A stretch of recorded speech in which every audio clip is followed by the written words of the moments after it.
Hi guys, Alex here. Welcome back to Girl Talk. I've got a little bit of mess and a little bit of drama today for you guys. For today's video, we're going to go ahead and give a Shantopoulos world update. In this one, we will talk about how she has totally lost the plot. What is she up to now? You guys are not going to believe this. Foodie Beauty is currently in Syria. Yes, I did not stutter there. She has in fact gone to Syria. We did have theories, thoughts that she was going to leave the country because of her email that she sent to the animal sanctuary in Canada saying that she was going to leave the country in a few days, and that's why she had to drop this pet off, Smokey. So now that she is free of all ties to Canada, now that she has dropped off Smokey, why did she even get this cat in the first place? She knew from day one she wasn't going to stay in Canada for very long, and now here we are. What is next? Where will she go after this? That's anybody's guess. Will they just say screw it and go back to Kuwait? I sure as heck hope not, but this is gearing up to be a very, very interesting and dangerous new arc. Don't forget to leave a thumbs up on this video and subscribe if you are not already, if you want to keep up with this arc, because now I'm interested. Foodie in Syria. Let's just get right into it. I mean, shall we? All right, you guys, welcome back to our Shantopoulos world update. Just as people were beginning to get bored of Canada, Foodie knows how to shake things up. But what a whirlwind it has been since she has left Kuwait for Canada. I mean, she had to rush out of the country like some sort of fugitive, but maybe she was one. Foodie Beauty on the run. I wonder what it's going to be like when she returns to Canada and has to explain to customs or whatever what she has been doing overseas for all these months. It's not going to look great. Why did you leave Kuwait? It's a long story. It's a long story. I wonder if she would even want to talk about that. Just yesterday, Chantal surprised the whole community by coming on in a live stream entitled Habibi Come to Syria. And she was, in fact, actually in Syria. Yeah, you know, the country that just toppled the government in December. Yeah, that's Syria. But just because the previous regime has fallen does not mean that the fighting does not continue. Oh no, it's still going on to this day. It's not a safe place to be. The US and Canada both have a level 4 do not travel advisory, which is the highest that you can get when it comes to a travel advisory. She really has lost her mind. I don't understand why she would want to leave the comfort of Canada to go to Syria. It makes no sense at all. Foodie wants to be with her beloved Salah. I don't even believe that. So what is the reason? I don't know. I guess just impulsivity on her part. It all comes back to her lack of impulse control when it comes to opposing authority. If the Canadian government says do not travel, that makes her want to go even more. People having concern or just talking about the situation makes her want to do the opposite. I don't see any real love in this relationship. I mean, I'm not there. I don't live it day to day, but could they be any more awkward? I'm so surprised that they're even still pretending that this is a real marriage. Like, there has been a bit of confusion on how long she is going to stay in Syria. And she did clarify today that she's not going to be here for very long. I'm not sure if she meant that specific apartment or just Syria in general. If she means Syria in general, then where are they going to go? Chantal has already said she doesn't want to be in Thailand, so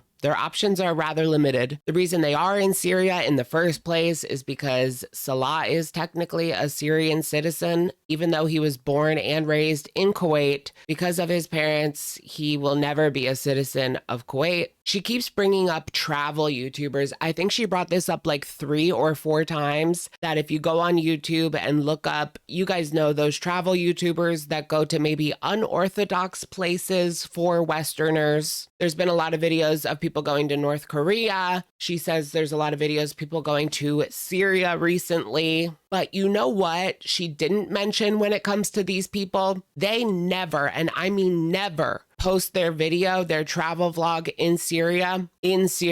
They always, without a doubt, leave until they are outside of the borders of Syria before they post that video, just in case something were to come up. They're not in that country when they post that video, period. And she plans on having a YouTube career in Syria. when she can't even access her money. She has to cross a border. She has to cross the border to Lebanon to even access her money, her check. How long is that going to last? How is Salah even bringing in any funds now that he has been pushed out to Syria? If she thinks that she can just go out and vlog willy-nilly like it's nothing, like she's on the street in Canada or even Kuwait, I think she is in for a rude awakening. The country is still in a transitional period after the fall of the previous regime. Now, I have actually kept up with what's going on in Syria, not super heavily, but I have checked in now and again to see what's going on over there. And it really is a situation of the Assad regime is the previous regime, and the new one is HTS. Although they do not control the entire country at this moment, there's still certain pockets that are controlled by this group, that are controlled by that group, that are controlled by the previous regime. So it is still quite a mess, but there's Assad, that's the previous one, and HTS is the transitional government that is in power in Damascus right now. The situation does not look good. There's a lot of problems with Assad. Like, that was really bad. The previous regime was horrible, but this new regime does not look very promising either. This new one is more Islamic, right? The new regime has had ties to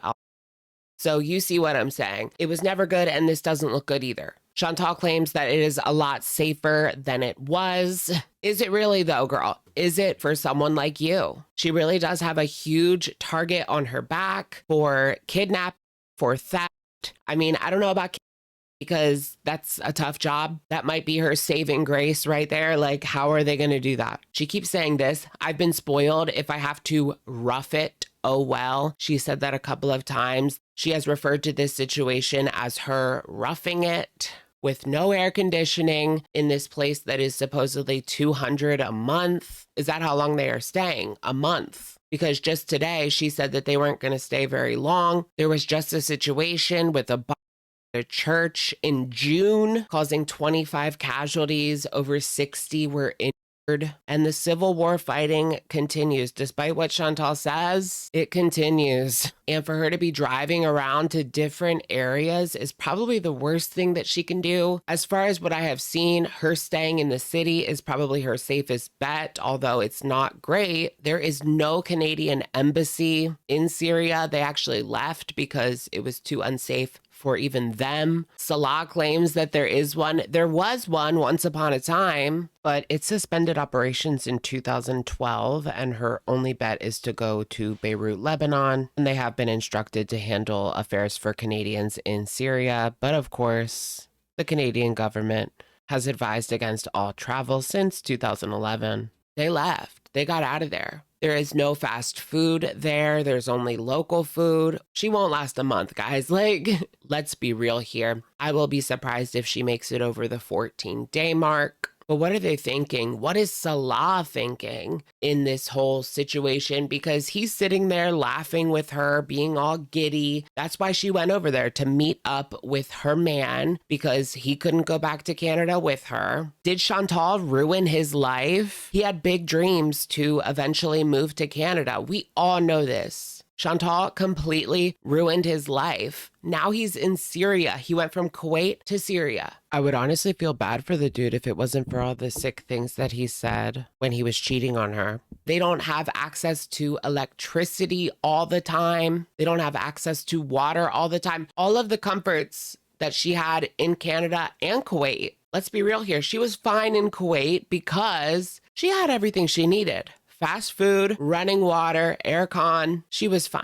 She ruins Salah's life. Instead of bringing him to Canada, she has gotten him kicked out of Kuwait, or at least they think they can't go back. I do wonder, are they getting any updates about that? I don't think Chantal is going to say anything out loud to her audience, but are they looking for them? They both just up and left the country. That doesn't look suspicious, does it? Chantal goes on and on about how the Western media conditions us to fear the Middle East. And I don't necessarily disagree with that, but she shouldn't be so naive. She says that the locals are so kind and so welcoming, you guys. I've watched enough travel YouTube to know that the locals are always mostly kind. But girl, it's not the locals you have to worry about. She would rather risk her life in Syria then face her past in Canada, but she's not going to be able to run forever. So how this trip kind of all took place is she got a flight from Canada to Turkey and then to Beirut,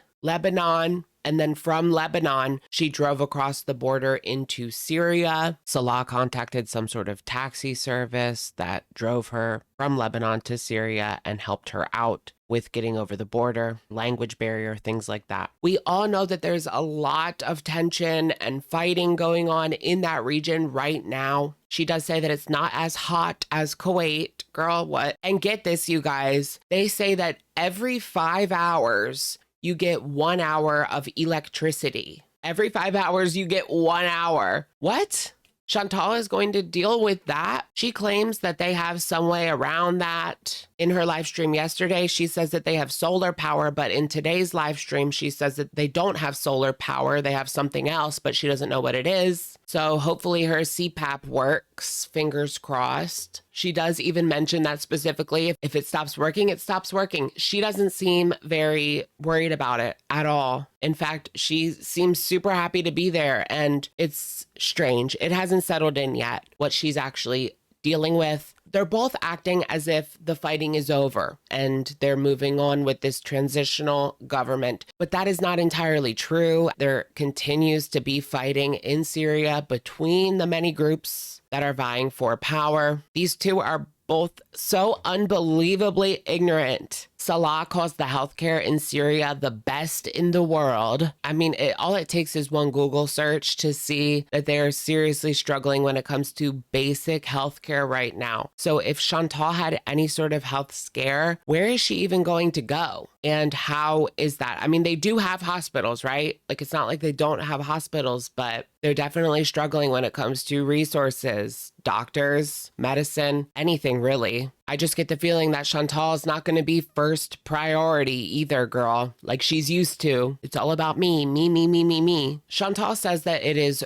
cool that the gas stations are just a guy with a bucket of fuel and he siphons it into your vehicle. That's not cool. Like, imagine the people that have to deal with that day in and day out. Not even talking about the ridiculous prices that they pay for fuel over there and the wages that don't keep up. I bet you they don't think that's very cool. But there is this air of just ridiculousness when it comes to this live stream from her. Like, she just does not get it. It's almost as if she is glamorizing this situation, glamorizing poverty. I mean, it's hard to say glamorizing when it comes to Foodie Beauty, but I struggle to put a finger on exactly the feeling. It's disgusting the way that she is acting. She even said specifically, someone came to our door asking for $7 so they could get a tub of water. And $7, like, oh, that's nothing, she said. Maybe to you, but to these people, $7 is a lot. They don't even have that for water for their family. And here she is sitting on camera, stuffing her mouth. It's gross. She prefers Syria to Thailand. Someone in the chat says, like, why don't you just go to Thailand? And she says she prefers Syria,